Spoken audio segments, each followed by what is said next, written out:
നമസ്കാരം, എല്ലാവർക്കും നമ്മുടെ പുതിയൊരു വീഡിയോയിലേക്ക് സ്വാഗതം. ഇന്നും പതിവ് പോലെ നമ്മൾ നരയ്ക്കുള്ള ഒരു ഉപായവുമായിട്ടാണ് വന്നിരിക്കുന്നത്. മുടി നരച്ച് കഴിയുമ്പോഴാണ് നമ്മൾ ഡൈ ഒക്കെ ഉപയോഗിക്കുന്നത് അല്ലേ, കെമിക്കൽ ഡൈ ഒക്കെ ഉപയോഗിച്ച് വീണ്ടും ആ വെളുത്ത മുടികളെയല്ല കറുത്ത മുടികളെ കൂടി നമ്മൾ വീണ്ടും വെളുപ്പിക്കുകയാണ് ചെയ്യുന്നത്. ഒരുപാട് എണ്ണകളും ഒക്കെ ഉപയോഗിക്കുന്ന ആൾക്കാരുണ്ട് നരച്ച മുടി കറുപ്പിക്കാനും ഒക്കെ. പക്ഷേ നമ്മുടെ വീട്ടിൽ തന്നെ ഇതുപോലെ എണ്ണകൾ ഉണ്ടാക്കി ഉപയോഗിക്കുകയാണെങ്കിൽ നമ്മൾ മാർക്കറ്റിൽ നിന്ന് വാങ്ങുന്ന എണ്ണകളുടെ അത്രയും പാർശ്വഫലങ്ങൾ ഉണ്ടാവില്ല എന്നതാണ് സത്യം. അതുപോലെ നമുക്ക് വീട്ടിലുണ്ടാക്കിയെടുക്കാൻ പറ്റുന്ന ഒരു ഏറ്റവും നല്ലൊരു എണ്ണയുടെ വീഡിയോ ആണ് ഇന്ന് നമ്മൾ ചെയ്യുന്നത്. പെട്ടെന്ന് തന്നെ നമ്മുടെ വീട്ടിലുള്ള കുറച്ച് സാധനങ്ങൾ കൊണ്ട് തന്നെ നമുക്ക് ഉണ്ടാക്കിയെടുക്കാം. അപ്പോൾ വീഡിയോ എല്ലാവരും സ്കിപ്പ് ചെയ്യാതെ കാണുമെന്ന് വിചാരിക്കുന്നു. വീഡിയോയിലേക്ക് പോകുന്നതിന് മുന്നേ നമ്മുടെ വീഡിയോ പുതിയതായിട്ട് കാണുന്ന കൂട്ടുകാരെങ്കിലും ഉണ്ടെങ്കിൽ നമ്മുടെ ചാനലൊന്ന് സബ്സ്ക്രൈബ് ചെയ്യാനും തൊട്ടടുത്തുള്ള ബെല്ലൈക്കൺ ഒന്ന് എനേബിൾ ചെയ്യാനും മറക്കരുത്. വീഡിയോ ഇഷ്ടപ്പെട്ടാൽ ലൈക്ക് ചെയ്യാനും ഫാമിലിക്ക് ഫ്രണ്ട്സിനൊക്കെ ഒന്ന് ഷെയർ ചെയ്ത് കൊടുക്കാനും മറക്കരുത് കേട്ടോ. അപ്പോൾ നമുക്ക് ആവശ്യമുള്ള കാര്യങ്ങൾ എന്തൊക്കെയാണെന്ന് നോക്കാം. നമ്മുടെ വീട്ടിൽ തന്നെയുള്ള 2-3 കാര്യങ്ങൾ തന്നെയാണ് ഇതിൽ നമ്മൾ ഉപയോഗിക്കുന്നത്, കൂടുതലായിട്ടൊന്നുമില്ല. അത് ഏതൊക്കെയാണെന്ന് ഞാൻ പറയാം. ആദ്യമായിട്ട് നമ്മൾ ഉപയോഗിക്കുന്നത് കറിവേപ്പിലയാണ്. കറിവേപ്പില അറിയാമല്ലോ, നമ്മുടെ മുടിക്ക് ഒരുപാട് ഗുണങ്ങൾ തരുന്ന ഒന്ന് തന്നെയാണ്. ആൻറ്റി ഓക്സിഡൻസ് ധാരാളം ഉണ്ട്, മുടി കറുപ്പിക്കാൻ സഹായിക്കുന്നു. നമ്മുടെയൊക്കെ പഴയ ആൾക്കാരുണ്ടാക്കുന്ന എണ്ണകളിലെ പ്രധാനപ്പെട്ട ഒരു കൂട്ട് തന്നെയായിരുന്നു ഈ കറിവേപ്പില. പച്ച കറിവേപ്പിലയല്ല ഞാൻ എടുത്തിരിക്കുന്നതെന്നാണ് ഇതിലൊരു പ്രത്യേകത. ഉണങ്ങിയ കറിവേപ്പിലയാണ് എടുത്തിരിക്കുന്നത്. നമ്മൾ പച്ച പറിച്ച് വെച്ചതിന് ശേഷം ഒരുപാട് വെയിലൊന്നും കൊള്ളാതെ ഒന്ന് ഉണക്കിയെടുക്കുക. സാധാരണ നമ്മൾ ഉണ്ടാക്കുന്ന എണ്ണയിൽ പച്ച കറിവേപ്പിലയൊക്കെയാണ് ചേർക്കാറുള്ളത്. എന്നാലും നമുക്ക് ഒരുപാട് ഗുണമൊന്നും നഷ്ടപ്പെടാത്ത രീതിയിലാണ് നമ്മളിത് ഉണക്കിയെടുക്കേണ്ടത്. ഒരുപാട് വെയിലത്ത് വെച്ചിട്ടുണ്ടെങ്കിൽ അതിൻ്റെ ആ പച്ച ഒരു ഇതൊക്കെ അങ്ങ് നഷ്ടപ്പെട്ടു പോകും. അതുകൊണ്ട് ഒരുപാട് വെയിലൊന്നും കൊള്ളാതെ തണലത്ത് വെച്ച് തന്നെ നല്ല ക്രിസ്പി ആയിട്ട് ഉണക്കിയെടുത്തതാണ്. ഇനി ഇത് നമുക്കൊന്ന് പൊടിച്ചെടുക്കാം. ഒരുപാട് നൈസായിട്ടല്ല, ഒരു മീഡിയം രീതിയിലൊന്ന് പൊടിച്ചെടുക്കാം. ഇപ്പോൾ ഞാനിതൊന്ന് പൊടിച്ചെടുത്തുകൊണ്ട് വന്നിട്ടുണ്ട്. ഇനി ഇത് നമ്മൾ എന്താ ചെയ്യുന്നതെന്ന് ഞാൻ പറയാം. കറിവേപ്പിലയുടെ ഗുണങ്ങൾ ഞാൻ പ്രത്യേകിച്ച് ആരോടും പറയേണ്ട കാര്യമില്ല, എല്ലാവർക്കും തന്നെ അറിയാം. നമ്മുടെ മുൻപുള്ള വീഡിയോസിലൊക്കെ കറിവേപ്പില ഡൈ ആയിട്ടും ഒക്കെ ഉപയോഗിച്ചിട്ടുണ്ട്. അപ്പോൾ നിങ്ങൾ കാണാത്തവരാണെങ്കിൽ വീഡിയോ ഒന്ന് പോയി കണ്ടു നോക്കുക. വളരെ എഫക്റ്റീവായിട്ടുള്ള ഒരു എണ്ണയാണ് നമ്മൾ തയ്യാറാക്കുന്നത്.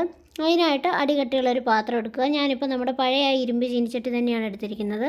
ഇരുമ്പിൻ്റെ അംശവും ഒക്കെ നമ്മുടെ മുടിയിലേക്ക് കിട്ടാനായിട്ട്, ഈ എണ്ണയിലൂടെ തന്നെ നമ്മുടെ മുടിയിലേക്ക് കിട്ടാനായിട്ടാണ് ഈ ഇരുമ്പ് ചീനിച്ചട്ടി തന്നെ എടുത്തിരിക്കുന്നത്. അതിലേക്ക് ഞാനൊരു 100 മില്ലി എണ്ണയാണ് ചേർത്ത് കൊടുക്കുന്നത്. നമ്മൾ സാധാരണയായി തലയിൽ തേക്കുന്ന വെളിച്ചെണ്ണ തന്നെയാണ് ചേർത്ത് കൊടുത്തിരിക്കുന്നത്. ഏറ്റവും നല്ല ശുദ്ധമായ വെളിച്ചെണ്ണ കിട്ടുകയാണെങ്കിൽ അത് തന്നെ ഉപയോഗിക്കാൻ ശ്രദ്ധിക്കുക. ഇനി നമുക്ക് തീ ഒന്ന് കത്തിച്ചു കൊടുക്കാം. ചെറിയ ഫ്ലെയിമിൽ തന്നെ തീ വെക്കണം. തീ ഒരുപാട് കൂടിക്കഴിഞ്ഞാൽ എണ്ണ ഒരുപാട് ചൂടാവുകയും നമ്മൾ ചേർത്ത് കൊടുക്കുന്ന ഇൻഗ്രീഡിയൻസ് ഒക്കെ പെട്ടെന്ന് കരിഞ്ഞു പോവുകയും ചെയ്യും. അപ്പം നമ്മൾ ഉദ്ദേശിക്കുന്ന ഫലം നമ്മുടെ എണ്ണയ്ക്ക് കിട്ടില്ല. ഇനി നമ്മൾ പൊടിച്ചു വെച്ചിരിക്കുന്ന കറിവേപ്പില ഇതിലേക്ക് ചേർത്ത് കൊടുക്കാം. തീ ഏറ്റവും കുറഞ്ഞ രീതിയിലായിരിക്കാൻ പ്രത്യേകം ശ്രദ്ധിക്കണം. ഇപ്പോൾ തന്നെ നമ്മുടെ കറിവേപ്പില അതിലേക്ക് നന്നായിട്ട് ഒന്ന് മിക്സ് ആവാനായിട്ട് നന്നായി ഒന്ന് ഇളക്കി കൊടുക്കുക. അതിനുശേഷം നമ്മുടെ രണ്ടാമത്തെ ഇൻഗ്രീഡിയൻറ്റ് നമുക്ക് ചേർത്ത് കൊടുക്കാം. രണ്ടാമത്തെ ഇൻഗ്രീഡിയൻറ്റ് മെയിനായിട്ടുള്ള ഒന്ന് തന്നെയാണ്. അത് മറ്റൊന്നുമല്ല, നമ്മുടെ ഉണക്ക നെല്ലിക്കയാണ്. നെല്ലിക്കയുടെ ഗുണങ്ങളും നമ്മൾ പല വീഡിയോസിലും പറഞ്ഞിട്ടുണ്ട്. ആൻറ്റി ഓക്സിഡൻസ് ധാരാളം ഉണ്ട്, വൈറ്റമിൻ സി ഉണ്ട്, മുടി കറുക്കാനും മുടി വളർച്ചയ്ക്കും ഒക്കെ ഒരുപാട് ഗുണങ്ങൾ തരുന്ന ഒന്ന് തന്നെയാണ് നെല്ലിക്ക. തലയോട്ടയിലുണ്ടാകുന്ന ചൊറിച്ചിൽ, താരൻ ഒക്കെ അകറ്റാൻ നെല്ലിക്ക ധാരാളമായിട്ട് നമ്മളെ സഹായിക്കുന്നുണ്ട്. മുടി കറുപ്പിക്കാനുള്ള ഡൈകളിൽ പലതിലും ആഡ് ചെയ്തിരുന്ന ഒരു പ്രധാന ഇൻഗ്രീഡിയൻറ്റ് തന്നെയാണ് നെല്ലിക്ക. നേരത്തെ പറഞ്ഞ പോലെ പണ്ട് കാച്ചിയിരുന്ന എണ്ണകളിലും ഒക്കെയുള്ള പ്രധാനപ്പെട്ട ഇൻഗ്രീഡിയൻ്റാണ് നെല്ലിക്ക. നെല്ലിക്ക എന്ന് പറഞ്ഞാൽ മുടി കറുക്കാൻ വേണ്ടിയിട്ട് തന്നെയാണ്. അകാല നര ഒഴിവാക്കാനും അതുപോലെ തന്നെ മുടി നന്നായിട്ട് ഇടതൂർന്ന് വളരാനും ഒക്കെ സഹായിക്കുന്ന ഒന്നാണ് നെല്ലിക്ക. അതുകൊണ്ട് നമ്മൾ ഉണക്ക നെല്ലിക്ക ഏകദേശം 1 ടേബിൾ സ്പൂൺ ആണ് ചേർത്ത് കൊടുത്തിരിക്കുന്നത്. ഇനി അതിന് ശേഷം നമ്മുടെ മൂന്നാമത്തെ ഇൻഗ്രീഡിയൻറ്റ് നമുക്ക് ചേർത്ത് കൊടുക്കാം. അത് നമ്മുടെ വീട്ടിലുള്ള ഒന്ന് തന്നെയാണ്, നമ്മുടെ തേയിലയാണത്. തേയില ഏറ്റവും നല്ല തേയില തന്നെ തിരഞ്ഞെടുക്കാൻ ശ്രദ്ധിക്കണം. മസാല തേയിലയോ അങ്ങനെയുള്ള ഒന്നും എടുക്കരുത്. ഇത് നമ്മൾ പൊടിപ്പിക്കുന്നിടത്തുനിന്ന് വാങ്ങിച്ചതാണ്. തേയിലയൊക്കെ പൊടിക്കുന്ന സ്ഥലത്തുനിന്ന് തന്നെ വാങ്ങിയതാണ്. ഇതുപോലെ നല്ല ക്വാളിറ്റിയുള്ള തേയില കിട്ടുകയാണെങ്കിൽ ഏറ്റവും നല്ലത് അതുതന്നെയാണ്. ഇത് ഞാൻ 1 ടേബിൾ സ്പൂൺ ചേർത്ത് കൊടുക്കുന്നുണ്ട്. തേയില മുടിക്ക് നല്ല നിറം തരാനായിട്ട് ഏറ്റവും സഹായിക്കുന്ന ഒന്നാണ്. തേയില വെള്ളം വെച്ച് മുടി കഴുകുന്നതൊക്കെ വളരെ നല്ലതാണ്, മുടി വളരാനും സഹായിക്കും. ഇതൊക്കെ നമ്മൾ പല വീഡിയോസിലും പറഞ്ഞിട്ടുണ്ട്. ഇനി നിങ്ങളെ ബോറടിപ്പിക്കുന്നില്ല പറഞ്ഞ്. ഇനി നമ്മുടെ നാലാമത്തെ പ്രധാനപ്പെട്ട ഇൻഗ്രീഡിയൻ്റാണ് ചേർത്ത് കൊടുക്കുന്നത്. അത് മറ്റൊന്നുമല്ല, നമ്മുടെ വീട്ടിലൊക്കെ ഉണ്ട്, എല്ലാവരും വീട്ടിലുള്ള എള്ളാണ് ചേർത്ത് കൊടുക്കുന്നത്. കറുത്ത എള്ളാണ് നമുക്കിവിടെ ആവശ്യമായിട്ടുള്ളത്. ഇതും നമ്മൾ 1 ടേബിൾ സ്പൂൺ ചേർത്ത് കൊടുക്കുന്നുണ്ട്. ഉള്ളിൽ കഴിക്കുന്ന പോലെ തന്നെ വളരെയധികം ഗുണകരമാണ് എള്ള് നമ്മൾ മുടിയിൽ അപ്ലൈ ചെയ്യുന്നതും. മുടിയുടെ ആരോഗ്യം മെച്ചപ്പെടുത്താനായിട്ട് എള്ള് വളരെയധികം സഹായിക്കുന്നുണ്ട്. അതുപോലെ തന്നെ ഹെയർ ഫോളിക്കിൾസിനെ നറിഷ് ചെയ്യാനും ഹെയർ ഗ്രോത്ത് പ്രൊമോട്ട് ചെയ്യാനും ഒക്കെ സഹായിക്കുന്നതാണ്. പ്രിമേച്ചർ ഗ്രേയിങ് തടയുന്നതിൽ വളരെയധികം പങ്കുണ്ട് നമ്മുടെ ഈ ഒരു എള്ളിന്. അതുകൊണ്ട് എള്ള് നമ്മൾ ഇതിലേക്ക് 1 ടേബിൾ സ്പൂൺ ചേർത്ത് കൊടുത്തിട്ടുണ്ട്. നമ്മുടെ മെയിൻ ഇൻഗ്രീഡിയൻറ്റ് എള്ള് തന്നെയാണ്. ഇതിലടങ്ങിയിരിക്കുന്ന അയൺ, സിങ്ക്, സെലീനിയം എന്നിവ ഹെയർ ലോസ് നന്നായി തടയുന്നുണ്ട്. ഇപ്പോൾ ഏകദേശം 10 മിനിറ്റ് കഴിഞ്ഞു. നമ്മുടെ എണ്ണ റെഡി ആയിട്ടുണ്ട്. ഇനി ഒരുപാട് തീ കത്തിച്ചിട്ട് എണ്ണ ഒരുപാട് മൂപ്പിച്ച് കളയണ്ട.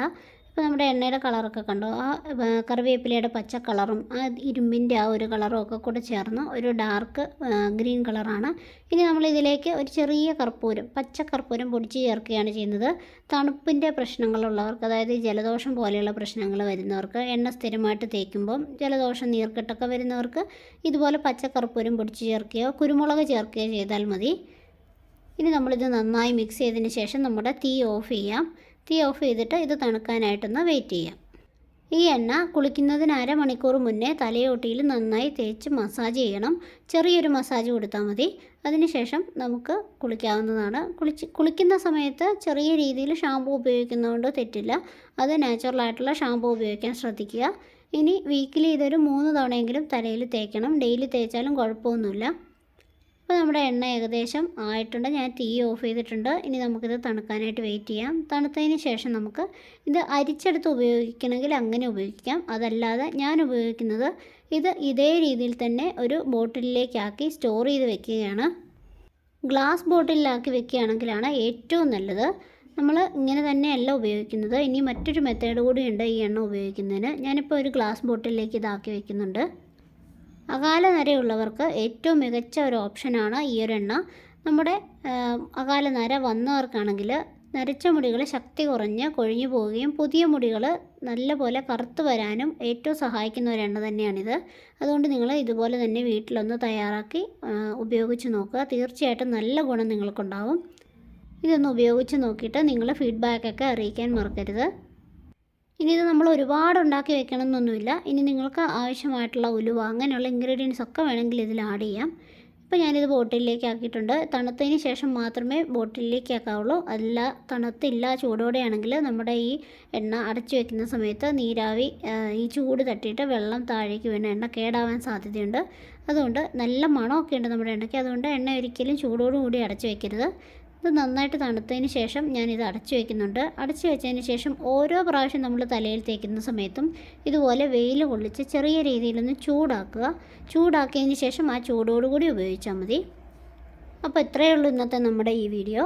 ഇഷ്ടപ്പെട്ടാൽ എല്ലാവരും ലൈക്ക് ചെയ്യാനും ഷെയർ ചെയ്യാനും മറക്കരുത്. വീണ്ടും നമുക്ക് പുതിയൊരു വീഡിയോ ആയിട്ട് വരാം. അതുവരെ എല്ലാവർക്കും താങ്ക് യു. Take care.